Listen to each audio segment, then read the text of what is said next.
আজকের প্রতিকারটা সে সকল ব্যর্থ প্রেমিক প্রেমিকাদের জন্য, যারা প্রেমে বারবার আঘাত পাচ্ছেন, প্রেমে সাফল্য লাভ করতে পারছেন না, তাদের জন্য।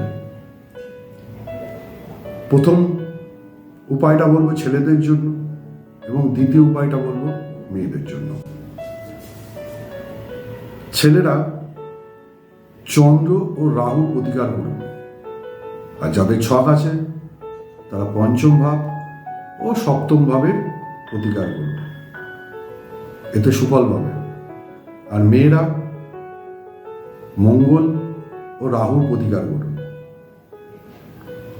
আর যাদের জন্মছক আছে তারা পঞ্চম ভাব ও সপ্তম ভাবের প্রতিকার করুন। এতে দেখবেন বাধা বিপত্তি কেটে যাচ্ছে, প্রেমে সফলতা লাভ করতে পারছে।